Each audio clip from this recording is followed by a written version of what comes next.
Coming up, a conversation with Chineta Davis, Colorado Springs at-large city council candidate.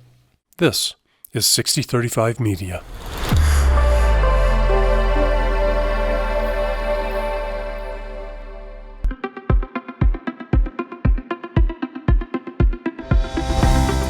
Casting an informed vote is your right and your duty as a citizen. I'm Bryan Grossman, executive editor at 6035 News Magazine. And I'm Shelly Roehrs, spokesperson for the League of Women Voters at the Pikes Peak Region. We are teaming up to bring you conversations with the candidates in the April 2023 Colorado Springs city election. So this interview is both an episode of the new 6035 Vote podcast and the League's Making Democracy Work podcast. So let's get to it. Welcome, Chineta. Thank you for joining us today. My pleasure. Yes, ma'am. So we're going to get started with just kind of a basic one. Let our listeners and viewers know a little bit about you and why you're running. Absolutely. I've been in Colorado Springs since 1992. I always leave this part out. I came here in 83 for a short stint and went to Palmer High School. Okay. Yeah, my sister had moved out here on a ski trip, and I came to visit with her and went to school, and then I ended up going back to Texas, and then I came back here in 1992 with my children. Wonderful. And why are you running? I am running because I love to serve the community. I've been in service to the community for 20 years, teaching, assisting, volunteering in the community. Okay. And I just feel like this is a great transition into service on the city council. Very well. Thank you, ma'am. Bryan? Okay. Yeah, let's get specific. My first question has to do with water and annexation and development. What is your stand on the 128% water rule and for extending water and other utilities to flagpole annexed developments? If it's necessary, we should do it. Okay. Any additional thoughts on that? Nope. No? Okay. All right. Shelly? Awesome. So my questions are also about water, kind of two-prong. We waste a lot of water. Landscaping uses approximately 78%, whether that's the resort who's got a broken sprinkler system for a couple days, the city-owned golf course with beautiful curb appeal, and I, as a realtor, I understand curb appeal, or my neighbor who plants Kentucky bluegrass, right? How can we do better? Number one, what are your thoughts on doing better for that? And then the second part is, should the city consider extending water and other utilities to subdivisions located outside the city that may never be annexed as part of being a regional water provider? Well, the last question first. Yes, ma'am. I don't think that we should take care of, or be responsible for if it's not Colorado Springs. Okay. Yes, ma'am. Because that's what it's about, Colorado Springs, right? Okay. Yeah. Very good. And then the first one was, how can we do better about not wasting so much water? What are your thoughts on doing better? It is each individual has to be responsible and take responsibility for it. And we can continue to give them ideas, but it's an individual responsibility. Okay. Very good. Thank you, ma'am. Bryan. Chineta, where do you stand on accessory dwelling units being allowed in single-family residential areas? I feel that when a person invests in a home, it is their right to be able to use that property the way that they, need to, and to make it available, as an ordinance and make it okay to do that. I think that's great to have, auxiliary home, or what did you call it again? Accessory dwelling unit? Accessory dwelling unit. Mm-hmm. I feel like a property owner should have that right. So across the board, citywide, if you own the property, you should be allowed to. Well, I'm sure there would have to be some additional consideration that I have not actually done the research into every situation that may, exist. But if you have a proper space to allow a dwelling unit, I can't understand why it would not be allowed. Mm-hmm. So it sounds like for the most part you would side with private property rights and yes, allow the homeowner to do that. Yes. Okay. All right. Thank you, Shelly. Another housing question.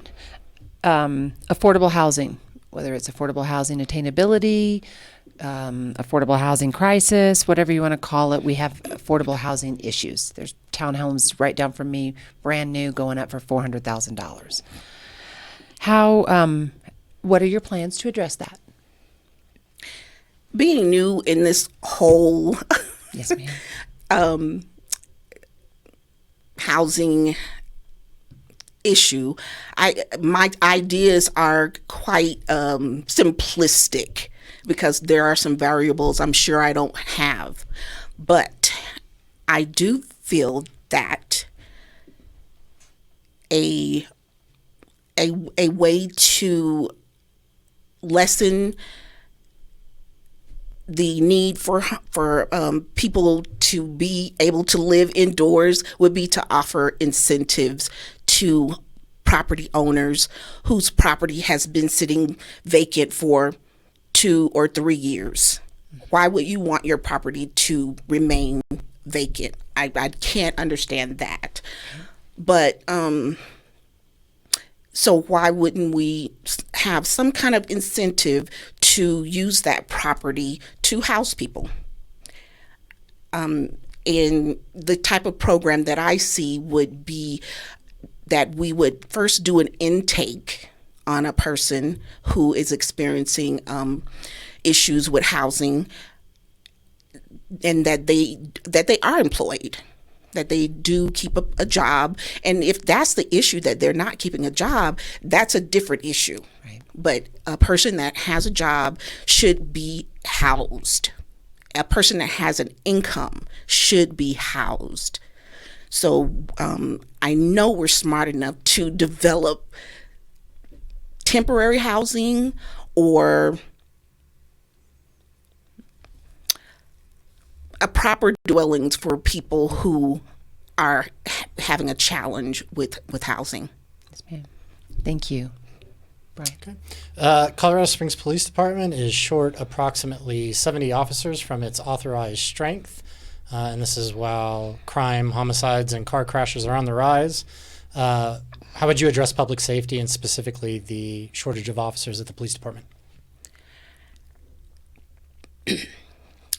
The shortage of officers in the police department, at this point, based on my limited knowledge, is questionable. I feel that the training of the officers is the problem. Instead of a militaristic attitude of basically, taking people out, or, it should be changed back to being in service to protect. That's that phrase. What is it? To serve and to protect. Exactly. Yes, ma'am.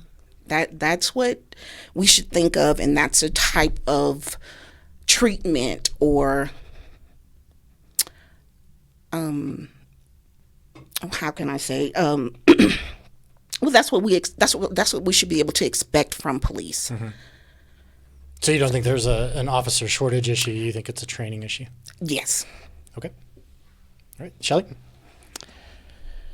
One of the calls that police sometimes get called out for homelessness, right? What really not sure what part of town you live in, but wherever you live, if you're driving around town, you see it, right? And it's not just in Colorado Springs; it's a national issue. Yes. What are your plans to address our specific city homelessness issues? Well, I've actually had the opportunity to work on a homeless outreach team in the past. Yes, we went out and actually spoke with the homeless people to see what the issue really is. And from what I talked, when I spoke to a lot of different people, they were coming from other cities. They were homeless where they were, and they came here to be homeless. So I feel that I'm not sure how we got known to be the place to live and be homeless, but that seems to be a message that's out there. Come to Colorado Springs and be homeless. Okay. So that is what I feel needs to change. That it's not acceptable. Homelessness is not something that Colorado Springs is going to sweep under the carpet or just let happen. No, we have decisive things that we do. We're not going to allow you to live on the banks of the ditches, or what is that called? Waterways. Yeah, the Well, waterways. right. That's not allowed. Yeah, if we want to provide a campsite for them, that would be another decision that would need to be made. But to just be able to camp along the waterways, that has to be like zero Tolerance. yes, Tolerance zero perspective. tolerance.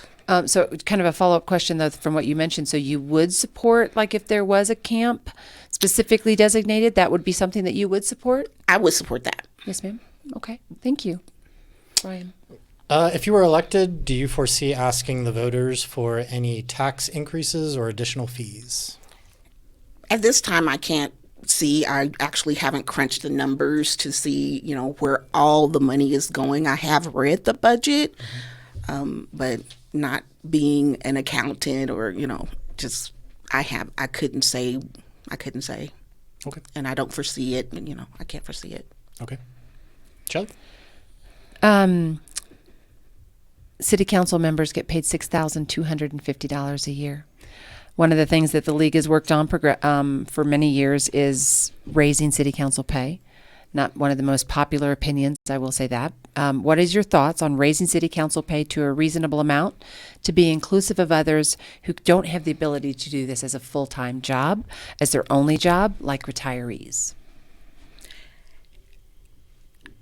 I feel that the fact that the position has been described as something that retirees could do is the problem.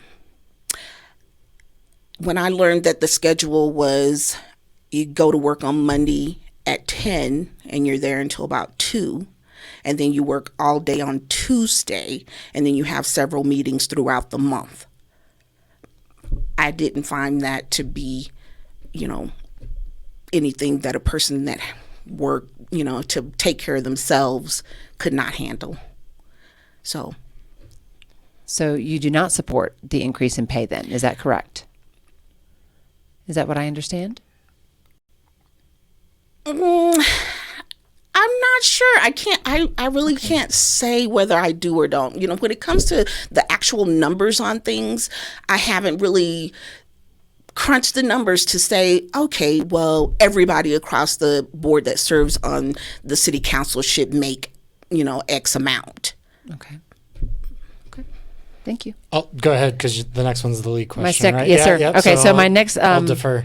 what are your thoughts, also kind of a league issue about voter turnout, your thoughts on moving the spring municipal elections that you're involved in now to the fall to help increase voter turnout, and not necessarily during the gubernatorial or presidential, but school board elections are coming up, right? Obviously, that's one thing that we work on in the odd numbered years.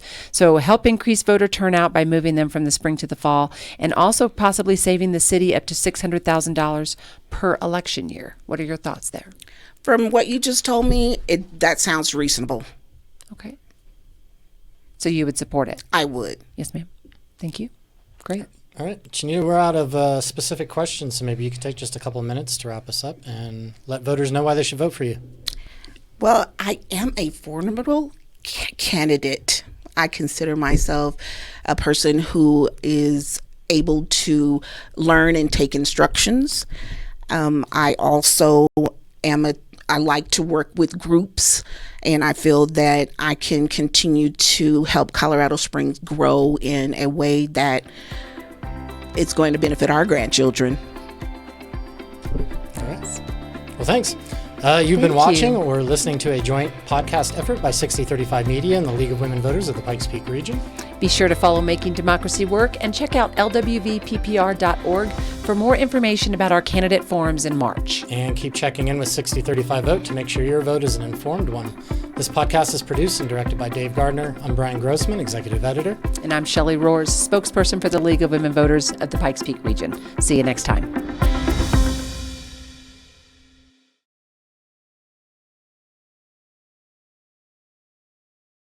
Hi, I'm Dave Gardner. And I'm Nick Raven. We're the podcast producers here at 6035 Media. 6035 Vote is just one of a growing family of hyperlocal podcasts that we're creating. And these are for you, someone who wants to engage fully in your community. We've got the 6035, which is a quick, lively recap of the top news stories of the week. It's my favorite. It's really great and often funny. I love having you as a guest, actually. I do too. And then we have Hot Takes and Streaming Breaks, which is a potpourri of news and commentary about movies, gaming, TV, streaming, and just so much more. It's for the youthful at heart, and, that could be anyone, really. Yeah, I'm surprised I even really enjoy it because Nick hosts that, and he's witty. Well, and the cool thing is that you can watch both of these podcasts on YouTube. Or you can listen to them on the go in your favorite podcast app. And there's a couple more, but you can also visit 6035media.org/podcast to see them, browse them, sample them.